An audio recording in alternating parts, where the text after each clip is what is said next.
دی خو کله چې یو سړی فرقواریت ته لاړ شي صحیح دین نه مني نو هغه سره بانې ډېرې هغې یو بانه وکړه یو 15 سوالات رسول الله صلی الله علیه وسلم مخې ته کېښودل او ورته ویل چې که تا د دې جواب وکړو نو مطلب دا دی چې ته به صحیح نه وي موږ به ستا اتباع وکړو اوږد حدیث دی پائے کہ آخری خبر ادا دا چے اخبرنا من صاحب ہوگا ستا مرگرے سوک دے تالا وحی سوک روڑی قال جبریل علیہ السلام رسول اللہ علیہ وسلم جواب کیوں فرمائل جبریل علیہ السلام دا وحی روڑی بدیتا بانا پلاس ورغلق دروغجن بانا د پوهې باوجود رانه کول د اهل علم کاری هغې ویل قالو جبریل ذاک الذي ينزل بالحرب والقتال والعذاب عدونا هغه جبرائیل چا ضرب و حرب قتال جګړې فسادات عذابونه اپا مونږ راولي خو زمونږ دشمن دی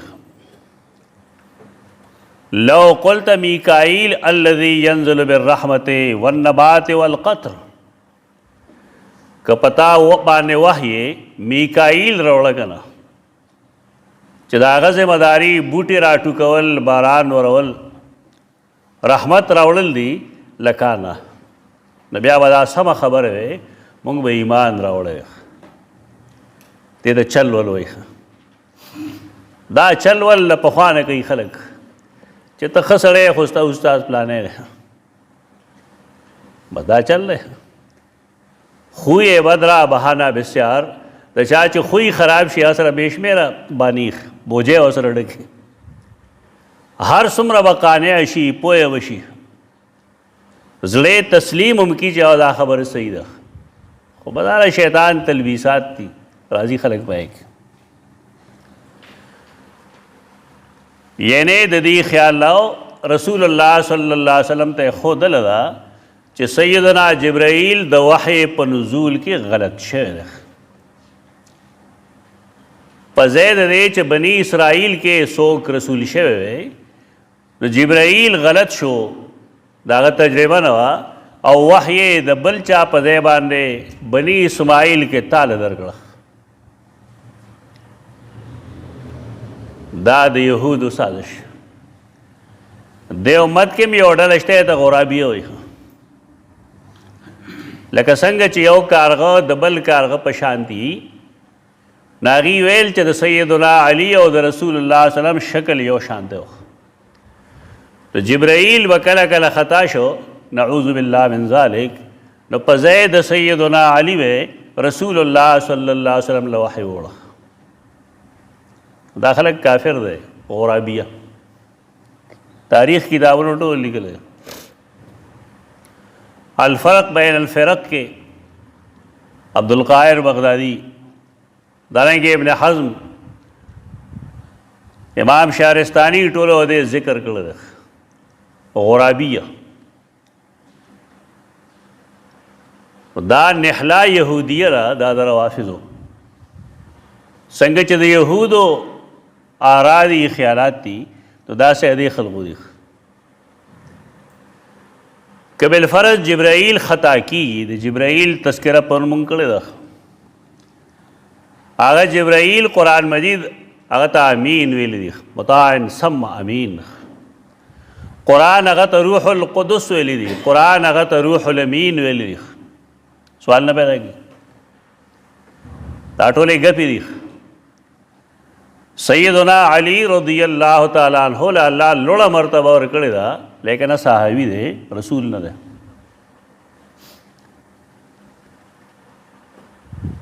دا بالکل د هغې په نقش قدم روان دي څنګه چې یهود ویلو چې څوک بني اسرائیلي پیغمبرو د جبرائیل غلط شه نو بني اسماعیل کې تاله یعنی رسول الله صلی الله علیه وسلم ته وحی وکړه فانزل اللہ عز وجل من کان عدوا لجبریل الی آخر الآیہ د دې د دې ټول سوال په جواب کې او خاص کر د آخري جمله چې کتا ویلې وې چې میکائیل مال وحی وروړي نو موږ به خبره منلې وې. الله فرمایل من کان عدو لجبریل، جبرائیل خو ستاسو دشمن نه دی، ځکه جبرائیل له حکم الله ورکوي، که د رحمت حکمي نو الله ورکوي او که د عذاب حکمي نو الله ورکوي. ستاسو ملائکو سره دشمنی سری و چې کله تاسو زما استادی سره دشمنی کوئ نو زه تاسو سره دشمنی کوم. معامله ډېره گمبھیر شو. فانزل الله عز وجل من کان عدوا لجبریل، دا شان نزول لے، سبب نزول لے. چا لګل دی؟ امام احمد لګل دی. دا د مسند احمد سلورم جلد او په دې کې حدیث نمبر دی 2483. امام احمد دا روایت دلته لیکل دی او بیا یو بل سند سره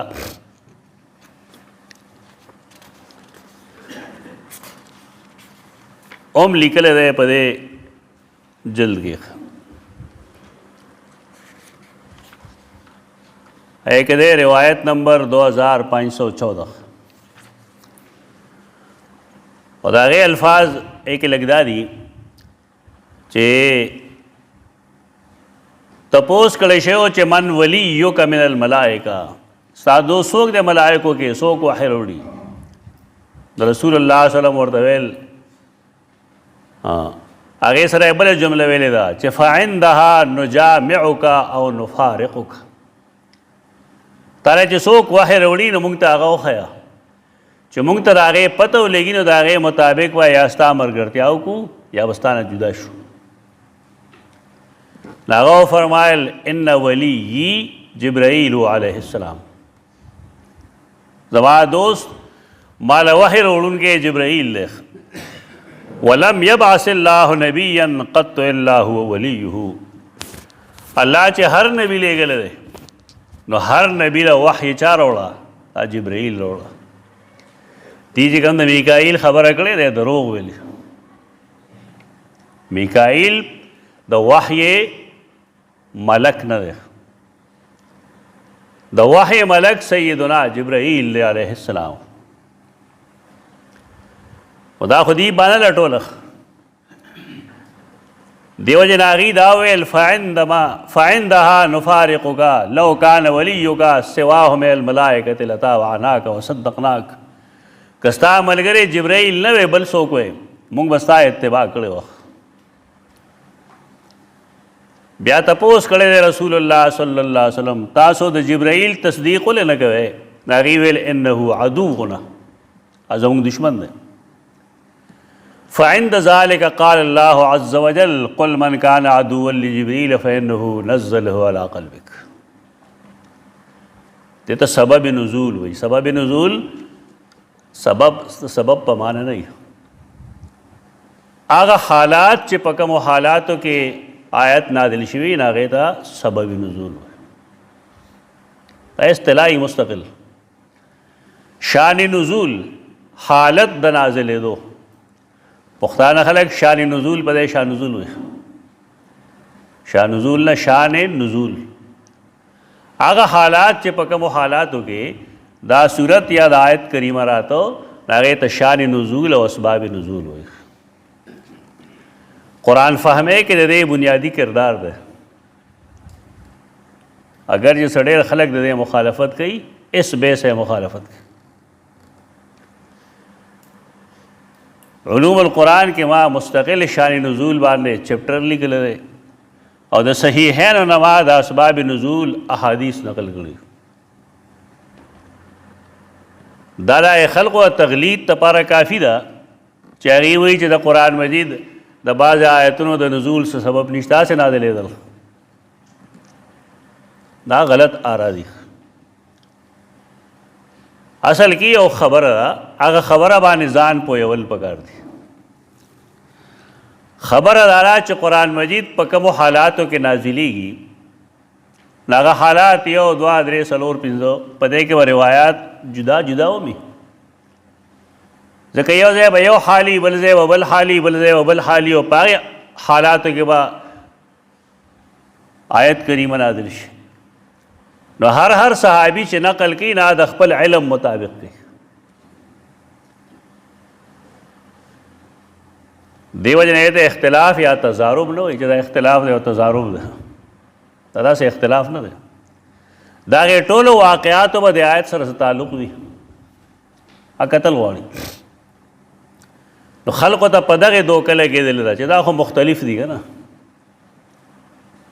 او دا اختلاف خو زما په خیال چې دین کې داسې څه پهلو نشته دی چې په یک روایات مختلف نه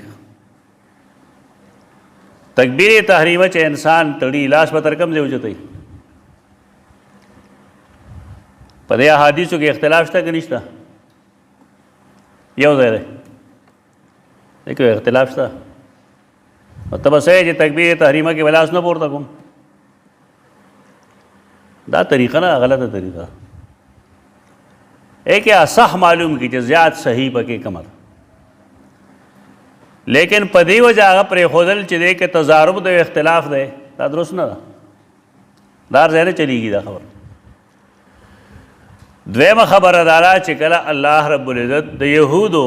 یا د نصاراو لکه دلته کې دا د یهودیانو دشمنۍ په باب کې قرآن مجید آیت نازل شوی ده نو دې ځای نه موږ ته یو قاعده راووته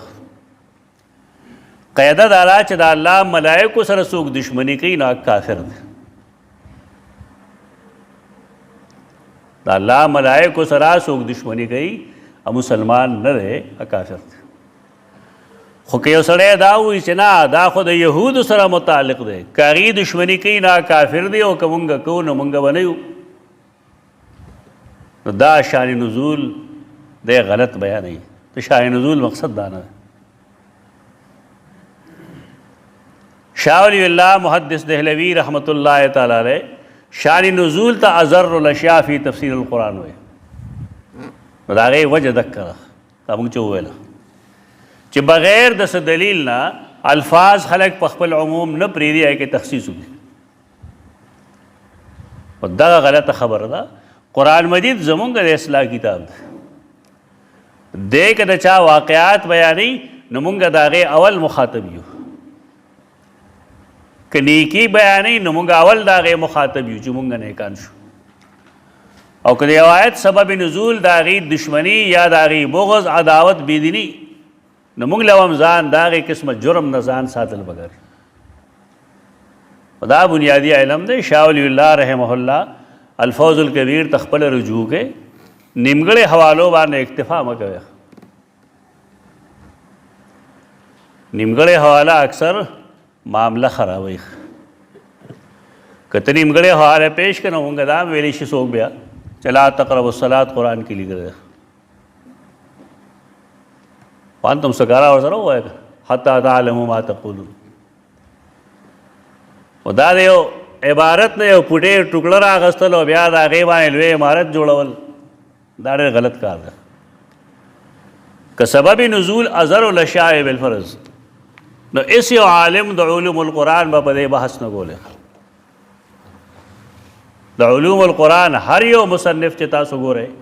که هغه امام زرکشي او که حافظ سیوطي او که بلي او که بلي هغې په دې موضوع مستقل مضمون لیکي یو دوه نه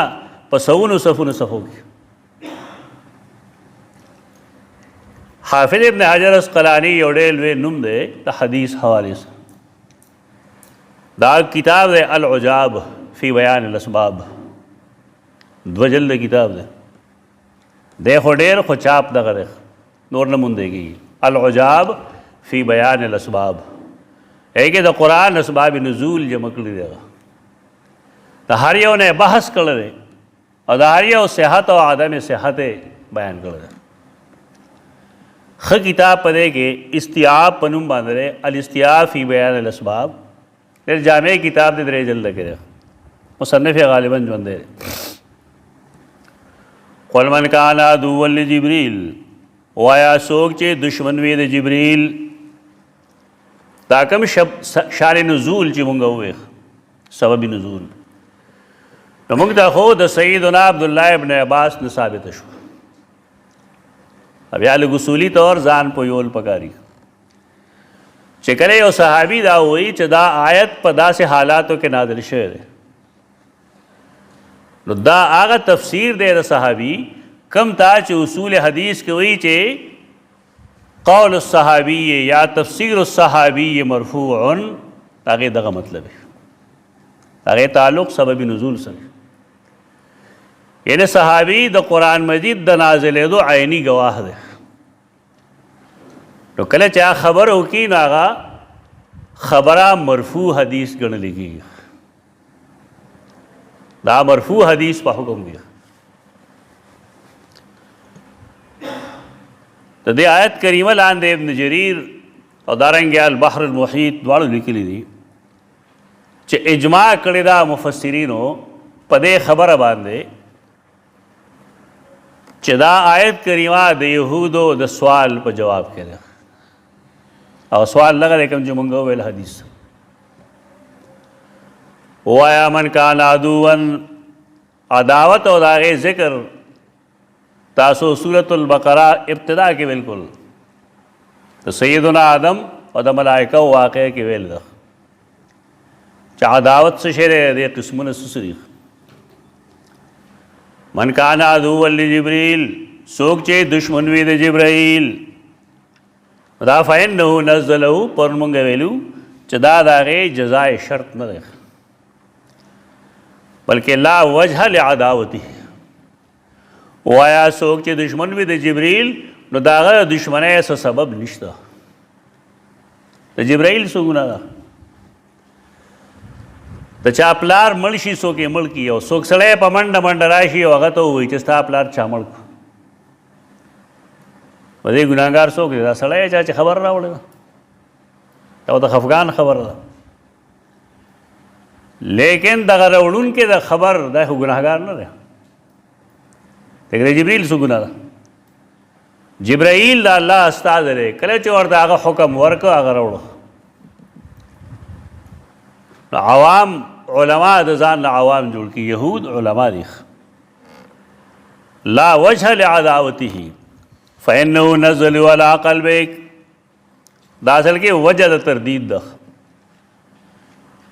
یعنی د هغه د دشمنۍ څه وجه نشته ځکه چې یقینا هغه نازل کړی دا کتاب علی قلبک ستا په زړه باندې باذن الله د الله په اذن او د الله اذن ورسره او الله چې قرآن سره ناشنا کتاب خو نه دی مصدق معنی پر مونږ کړی چې یا موافق دی یا تصدیق کوونکی موافق دی دا کتابونو چې د نه مخکې دي وهدى وبشرى للمؤمنین هدن د تردید وجه دا درېمه او بشرا تردید وجه دا څلورمه قرآن کې څه کنځلې خو نشته دی کې څه ګمراهۍ خو نشته هدن او بشرا دواړه مصادر دي نه مصدر دی او دا فاعل په معنی مصدقا لما بین یدیه وهدى وبشرى سما ده وهاديا وبشيرا للمؤمنين او دا ہدایت تے او زیر دے دا پار دا مومنانو دا ہدایت تے دا ہدن للناس تے خلق و تلار خی خو فیدت کم خلق اخلی کم خلق چی فیدہ واخلی ناغی تبیا مومنان وی اور منی آیت کے تاسو ویلیو چی ہدن للمتقین متقیان دا دینا فیدہ اخلی علتا مانا ہدایت دا نہیں دا قرآن دا ہدایت فیدہ متقیان ترسی غیر متقی تا دا قرآن دا ہدایت فیدہ نہ رسی اچھا راکی ما راکیز دیکھی لیکن نور پائے کسو نہیں گا تو چھ خبری من کان عدوا للہ وملائکتہ ورسلہ وجبریل ومیکال فإن اللہ عدو للکافرین دا پینزم وجہ شو تردید دریموا دویما مصدقا دریموا ہدن سلورم و بشرا بشرا زیر خوشخبری بیشن رے نوترے بشر د انسان ظاہری سرمنے دوئی هغې ته ځکه بشر وایي چې کله ته هغه ته د خوشحالۍ څه خبر واورې که نه نو د هغه په تندي کې او په مخ کې د هغې آثار ښکاره شي او دې وجه باندې انسان ته بشر ویلی شي هر وخت اندې خلک ګونج نه ګرځي انسانیت هم څه شی دی بشریت هم څه شی دی هر وخت غوسه کېدل تندي باندې 12 بجې کول دا څه خبره نه رسول الله صلی الله علیه وسلم فرمایي ان من الصدقه ان تلقى اخاك بوجه طلق دا هم یو صدقه دا یو خیرات دی چې ته یو مسلمان رور سره پرون تندي ملوش دا د مفت خیرات دی دا خپل کې کار که د چا کې وکړه که نه کې مه کوه خو تندی ورته مه ګونجي کوه وبشرى للمؤمنین قرآن کې زیری دي بشر الذین آمنوا مخکې دا ویل دي بار وروسته هم بشر راځي من کان عدوا لله وملائکته ورسله وجبریل ومیکال څوک چې دشمن وي د الله دشمني دای چې د الله خبره نه مني انکار کوي د نه منلو دوه وجې دي دوه طریقې دي یو سړی چې د الله په ذات ایمان دی اسلام هم ښکاره کوي مسلمان هم دی مونځ روزې کوي لیکن کله سروانی وکړي څه غلطۍ ته وشي نو دی کافر کېږي نه قرآن غلط مه ښیه خلکو ته تکفیری ذهن نن ډېر زیات شوی دی بعضې احادیثو کې داسې راځي چې فلانې کار کوي فلانې کار کوي نو لیس منا زمونږ نه دی نو زمونږ نه دی نو بیا خلک څه وایي کافر دی جي هلکه ستا سپیشلټي څه ده ته په څه پوهېږي یو سړی د چا د خبرې په باره کې انساني علومو په باره کې هر سړی اظهار رائے نشي کولی قرآن او حدیث کې هر چاته د دې خیالاتو جنګولو ضرورت نشته د دې خپل متخصصین وي هغه خلق په دې پوهېږي ته قرآن زده که دا کم خلک لبرل مایندډ خلک یې ګاندي دا قسمه حرکتونه ډېر کوي اچھا ته کله صحیح لارې ته راغلی نه بیا جواب به څه کوي ته ولې ستا ټیکهداري ده ټیکهداري نه ته نالایق یې ته له درځي نه یو سړی چې هغه ساینس نه ویلی عام ټیچر دی سی ټي دی بالفرض خو چې ساینس یې نه ویلي نو ستا سکولونو کې او کالجونو کې هغه د ساینس مضمون ورکوي څه پړاوی هغه نه ولې څه چل دی وکې تیره ټیکهداري نه وایي ځان په خبره پوهول پکار دي ته د یو څیز په بنیاد نه پوهېږې ته یې ترجمه باندې کار روان کړی دی عقل جنګی را جنګی ته پوهېږې نه په دې دا نوی علم والا خلق عصری علوم والا د دې خیال لای چې مونږ عقلي کل یو مونږ پار څه پوهېږو ته به هېڅ نه پوهېږې البته که تا دین د خپلو اصلي مراجعو نه زده کړو بیا ورته پوهېږې ټیکهداري خو نشته خو چې تا ویلی نه دی تا حاصل کړی نه دی ته د هغې ژبې نه نه واقف د سر نه ته د حدیث د تفسیر نه نه خبر د قرآن د تفسیر نه نه خبر اجماع د امت نه پېژنې ناسخ منسوخ نه پېژنې ته به څه پوهېږې خبره دغه ځای کې کېږي دا یو لوی مصیبت جوړ شوی تکفیریان چې علاقه کېږي که نه لیس منا څه معنی به وکړي زمونږ نه نه دی زمونږ نه نه څه مطلب نو مطلب یې دی ځان وي کافر دی بیا دنیا کې څوک مسلمان نشته که دا لیس منا په دې معنی ته اخلې نو زه قسم سره ویلی شم چې دنیا کې یو مسلمان نشته ځکه لیس منا خو د ډېرو احادیثو کې راغلی دی په ډېر شي اقوالو باندې دا لیس منا اطلاق کېږي ډېر څیزونه دي چې د هغې په باره کې رسول الله صلی الله علیه وسلم لیس منا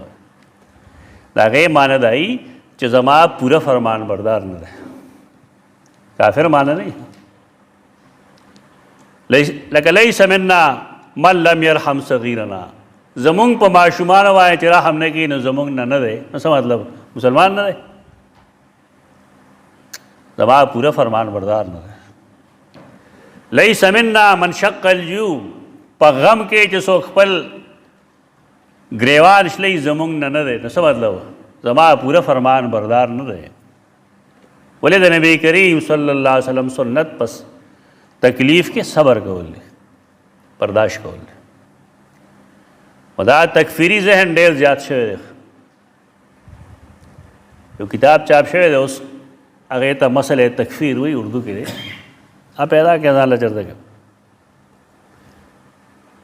اوس وخت لایبرري نه راوباسم تاسو ته به وښیم. هغه ولولئ او دې دینی جماعتونو کې تکفیر دا ذهنیت چې چا پیدا کړی دی د هغې تاریخ هم هغې کې لیکلی دی. دا ذهنیت د خوارجو سیدنا علی رضی اللہ تعالیٰ عنہ او سیدنا معاویہ روغ کړی وه. د هغې میانځ کې فیصله چا کړې وه؟ دوه کسان دي، دوه صحابه دي. خوارجو سیدنا علی سیدنا معاویہ او د هغې ټولو اتباعو ته کافر وی ځکه چې دوی د قرآن نه علاوه په بل څیز فیصله وکړه. قرآن کې دا هر چیز فیصله نه وي، قرآن کې دا هر چیز اصول وي. حدیث کې دا هغې تفصیلات دي، دا هغې مطابق بیا دوه مشران کینې وګوري. دا تکفیر ذهنیت هغه د نه شروع شو. هغې چې کله د آیت کریمه پیش کو چې من لم یحکم بما انزل الله فاولئک هم الکافرون هم الظالمون هم الفاسقون.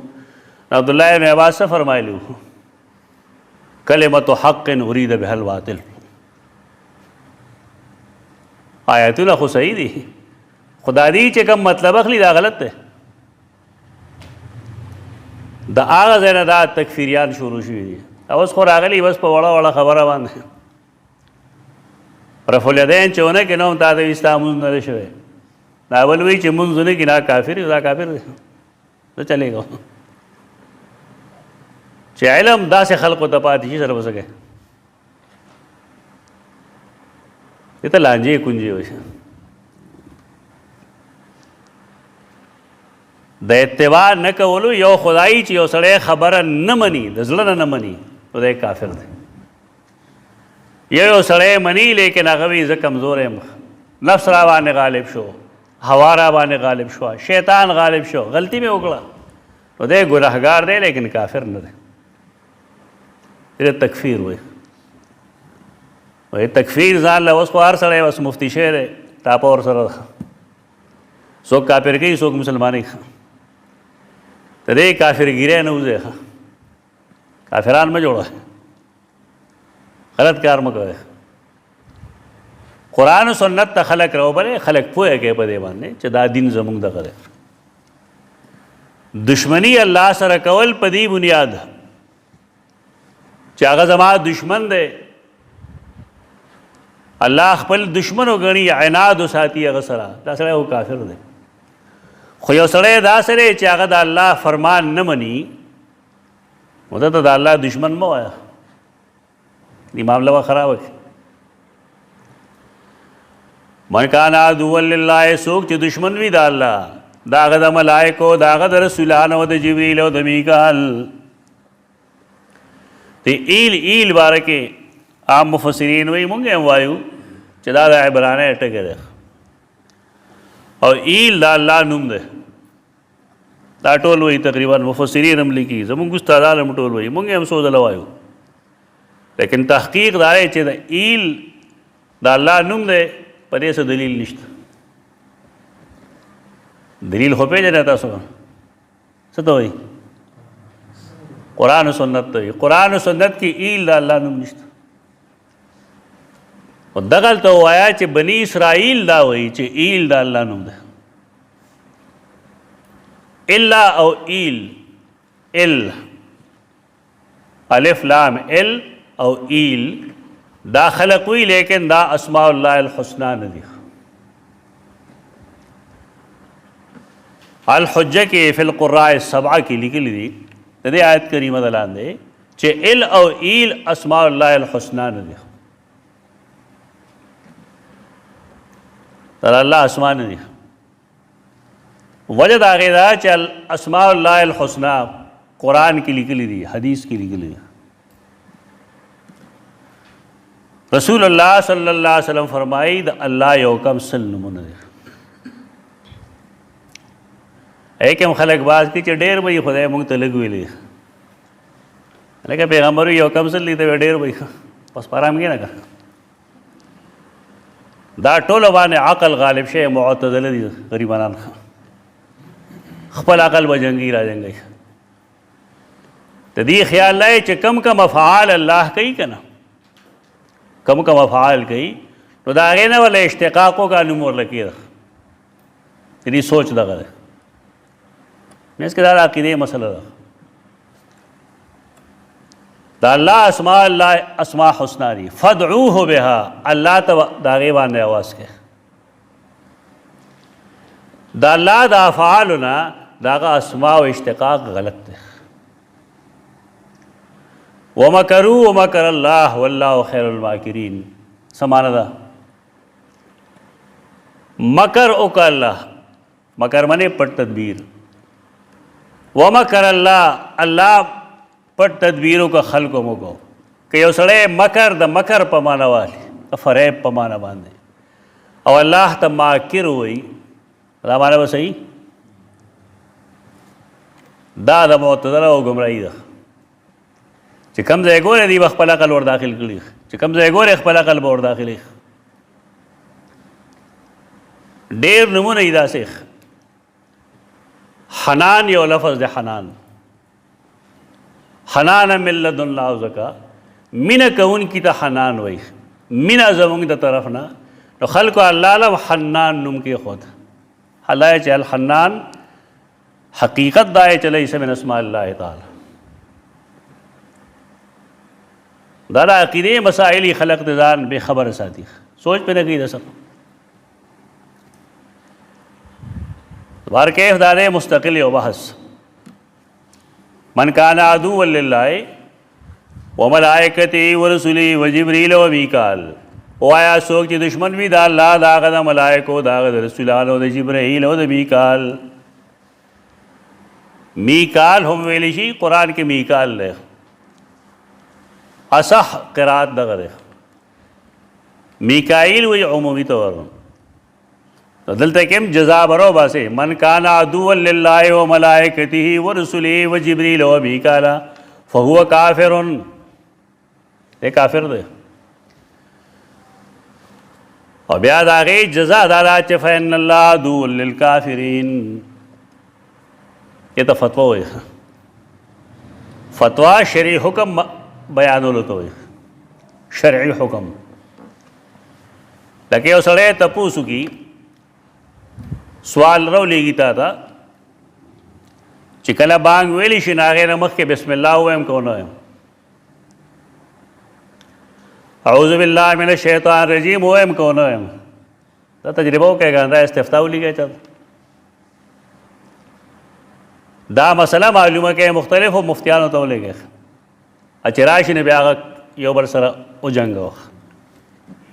ټوله جواب 99% جواب به غلط وي. جواب کې به هغه څه لیکي،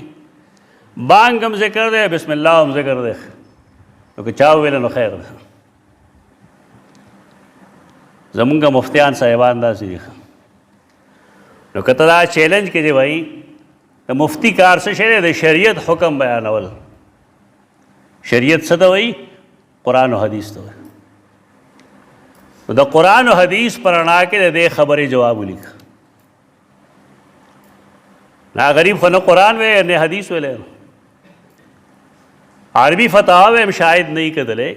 نا به تا ته د اردو د یو کتاب نه جواب ولیږي او په هغې به حواله درکړي.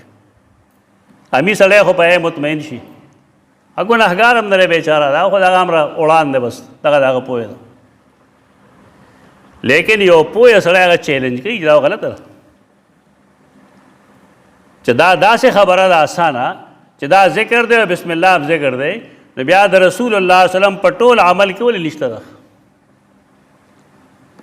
صحابه کرامو بانګونه ویل د هغې په بانګونه کې ولې نشته؟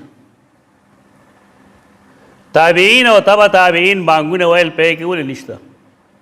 هغه پرېږده د فقه په هیڅ کتاب کې نشته ده د دې جواز. نو دا مفتی صاحب کوم ځای د هغې جواز لیکي؟ نن زمونږ مفتیان دغه دي، الله دې رحم وکړي. مفتی مجتهد مجتهد هغه چاته وي چې د هغه قرآن او حدیث باندې دومره عبور وي چې هغه د هغې نه د مسلې استنباط کولی شي. دا څوک د یوسف لودیانوي مقلدین دي او څوک د رشید احمد لودیانوي مقلدین، دا مفتی صاحب جوړ شوی. فتوا دای کومه چې قرآن لګوي، دا د قرآن فتوا ده. چا چې دشمنی کی یو سړی دشمنی کی الله سره، ملائکو سره، رسولانو سره، جبرائیل او میکائیل سره، دا ولې ملائک نه دي؟ دا ملائک دي، لیکن دا تخصیص ته د دې د شان لویولو دپاره. او چونکې دی خو دشمنی جبرائیل سره او میکائیل سره دوستي ښکاره کوله، په دې وجه قرآن مجید د دې نوم اخلي. او دا سړی کافر دی. فإن الله عدو للکافرین، بېشکه الله دشمن دی د کافرانو. زه دا خبره ده چې پلار ما ته کړي اوس دا الله خبره ده چې الله سره دشمني کوي، دا کافر دی. چې ملائکو سره، رسولانو سره، جبریل او میکائیل سره دشمني کوي، دا مسلمان نه دی، دی کافر دی. او کافرانو سره الله دوستی نه کوي بلکې دشمنی ورسره کوي. قرآن ډېر آسان انداز. وَلَقَدْ أَنزَلْنَا إِلَيْكَ آيَاتٍ بَيِّنَاتٍ. وَلَقَدْ أَنزَلْنَا دې ته رټنه موږ وایو، رټنه زجر، زې جیم اورې زجر، زورنه ورکول چاته. د ابن حجر حیثومی کتاب دی الزواجر عن اقتراف الکبائر. زورنه الزواجر عن اقتراف الکبائر، د کبائر د کولو نه. ډېر غټ کتاب دی. پکار دی چې هر دینی طالب علم د هغې عربي نسخه ځان له پیدا کړي او وګوري. په هغې ډېر ښه تقاریر هم کېدی شي. څومره چې کبایر دي نو په یو کبیره باندې تقریبا څلور پنځه جمعې تقریر کېدی شي. خدا د هغې چې سړی د قوم اصلاح غواړي، قصې چې کوي نو بیا ځان له مسله ده. الزواجر عن اقتراف الکبائر، په دې کې زجر دی، ورپسې آیت کریمه کې هم زجر دی. وَلَقَدْ أَنزَلْنَا إِلَيْكَ آيَاتٍ بَيِّنَاتٍ، او یقینا نازل کړي دي موږ تا ته آیاتنا بینات ښکارا جدا جدا. بینات هغه ته وایي چې کې دلیل او برهان وي. وما یکفر بها الا الفاسقون، او انکار نه کوي د دې نه مگر پاخه فاسقان، پورا نافرمان. فی سنقاف دې صورت کې مخکې تېر شوی دی، اسې اشارات کوو هغې ته چې فی سنقاف ویلی شي خروج عن الطاعت، د فرمان بردارۍ نه چې انکار وشي انسان وځي نو ته فسق وایي. فی سنقاف خروج عن الطاعت، فرمان بردارۍ نه بهر وتل. کله کله د فاسق او فویسقه اطلاق رسول الله صلی الله علیه وسلم منګک باندې هم کړی ده. منګک ته فویسقه وایي رسول الله صلی الله علیه وسلم، فویسقه. او د هغې وجه حدیث کې راځي حکم دی د رسول الله صلی الله علیه وسلم چې د شپې سملی نه اور مړ کوئ، بل اور سروټ کې مروټ کې دا مه پرېږدئ، مړ کوئ، ایرې یا خاورې پې اچوئ، اوبه پې اچوئ. او د هغې وجه دا ښودله چې زمونږ کورونه چې کوم دی دا د کجورو د پاڼو نه جوړي. و د شپې چېرته کې دا منګک راشي هغه زمانه کې چې به اور بلېده ډیوه د هغې ته به یې تیل اچولي و تیلو کې به یې هغه باتی ایښه وه نو فویسقه راشي تیلو پسې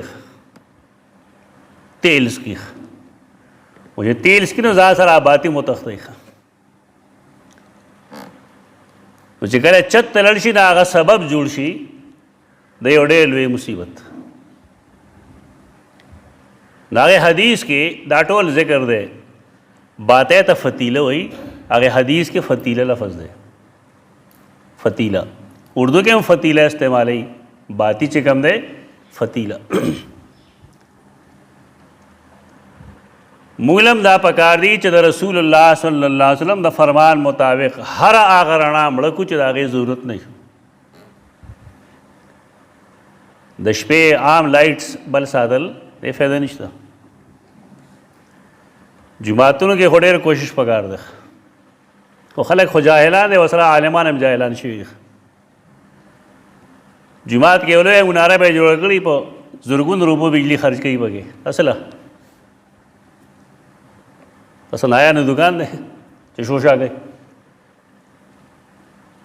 په جماعتونو کې هم شب برات کې او شب معراج کې او شب عید کې عجیبه عجیبه نخرې کوي خلک دا ګناه دی دې ته د قرآن خون وایي قرآن وی لا تبذر تبذیرا مال بې ځایه مه خرچ کوه ضرورت نشته ولګئ څومره چې ضرورت دی بس هغه امر وکړه او چې کله ضرورت نشته نو لایټ آف کړه بس خبره ختمه شوه دا هدایت دی لیکن دا چې سړی حدیث وایي نه له هغې په دې پوهېږي چې حدیث یې نه وي ویلی په دې نه پوهېږي دا کله کله د ډېرو فتنو باعث جوړ شي اکثر چې ګورې د شپې اور به لګېدلی ولې بجلی شارټ کټ و سرکټ داسې و سرکټ داسې و سرکټ مرکټ نه خو همدا کشش دی بیا لکه پاکستان د بجلی نه څوک نه دي خبره چې کله دا 2-3 غنټې مړی او بیا راشي نو څه چل کوي فرجونه سوځوي دا خو عجیبه عجیبه کارونه کوي سړي حدیث ویلي او په هغې باندې عمل وکړي نو کار یې سم وي فی سنقاف دا ویلی شي بنیادی طور خروج عن الطاعت نو که یو سړی بالفرض دروغ یې وویل نو دی هم شرعن فاسق شو په دې بنیاد چې د الله رب العزت د حکم خلاف یې خو وکړه الله ویل رښتیا وایه د دروغ وویل خو که یو سړی د الله نه سوا بل ته سجده وکړي نو دی هم ووته د الله د اتباع نه دی هم فاسق دی په دې معنی باندې چې د الله د فرمان بردارۍ نه ووت خو دا کم فسق چې دی د ایمان نه نه وباسي و دا فسق دی ګناه کبیره دی او دا کم فسق چې دی د ایمان نه وباسي دغه ګناه کبیره هغې ته بیا کفر وایي قرآن ځکه دلته کې دې ته فاسق وایي دا فقهي فاسق نه دی زمونږ استاد به معنا کوله پوخ منکر پوخ نافرمان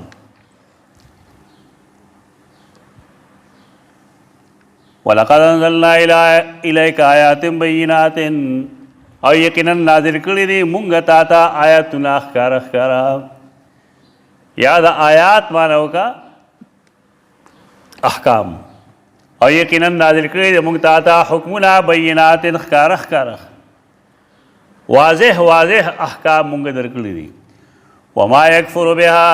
او انکار نه کوي د دې نه الا الفاسقون مگر پاک نافرمان دویمه خبره استاد محترم دا کوله چې چونکې دا سورة البقره بنیادی صورت په دې وجه دی کې چې کم حکم یې نه به انتهایی مرتبه کی فاسق به هلته وایي د کافر په معنی وایي وما یکفر بها انکار نه کوي د دې آیاتونو نه الا الفاسقون مگر کافر او کلما عاهدوا عهدا نبذه فریق منهم بل اکثرهم لا یؤمنون او کلما دیکھ دا الف خود استفهام دے دا عربی اسلوب دے ځان لا الف د استفهام دے او واو د عطف دے واو دے د عطف او آیا هر کله او کلما آیا هر کلا عهدو عهدن چې دی لوزو کی او لوز نبذهو ما تی واغیلا فریق منهم یو ډله پدی کې دا ډېر ظالمان دي مخکنه حصہ کې تاسو د دې صورت د دې هغه لوزونه اورېدلي چې دی ماتول الله وکم حکم وکړ دی او ماتو بشمیر احکام دی مات کړی و دې خبيثانو خدا لوزم کړو چې موږ په آخري رسول باندې ایمان وروړو نن چې هغه رسول راغلی دی انکار کوي او آیا هر کلا چې دی لوزو کی او لوز نبذو فریق منهم ماتی باغیلا یو ډله پدی کې قسم یې خوړل بل اکثرهم لا یؤمنون بلکہ اکثر پدی کی ایمان نہ لري تفسیر روح المعانی کے لیے یحتمل ان یراد بالاکثر النابذون دا چاچے انکار کړی دی دیتا اکثر وای بل اکثرهم یعنی بل اکثر النابذین لا یؤمنون اکثر د نابذینو نه ایمان نه لري څه مطلب دی ډېره پته خبره کړې ده دیتا موسی علیہ السلام دا الله دین را رسولو مشرانو ته او دی هغه لوزونه خپلو مشرانو سره کړو چې مونږ به په آخري نبی باندې ایمان وروړو کله چې هغه آخري نبی راغی دی ایمان وروړو نه چې ایمان یې راوړلو نو خپلو مشرانو سره چې کومه وعده کړې وه هغه ماته شوه که نه د هغې وفا وشوه ماته شو قرآن اشاره دغې ته کوي چې کله دی پتا ایمان نه راوړي نو گویا کې د دې د مخکني نبی ایمان هم ختم شو او دې وجه نه اصولي قاعده ده چې دا الله په انبیاو کې د یو نبی نه هم انکار دا د ټولو انبیاو د انکار برابر دی دا سړی مسلمان نه دی دارنګې د الله کتابونه دي څلور غټ غټ په دې کې که سړی د یو نه هم انکار وکړي نو مطلب دا دی چې په هیڅ کتاب د ایمان نشته د هندوستان کې باندې خلق د هغې ته خلک ډېر لوی لوی علما وایي د هغې دا وایي چې که نن یو یهودي یا نصراني نو هغه به مسلمان او جنت ته وځي دا سیاسي مولیان کوي دا قسمه ورته بہت بل اکثرهم لا یؤمنون بلکہ اکثر پدی کی ایمان نہ لري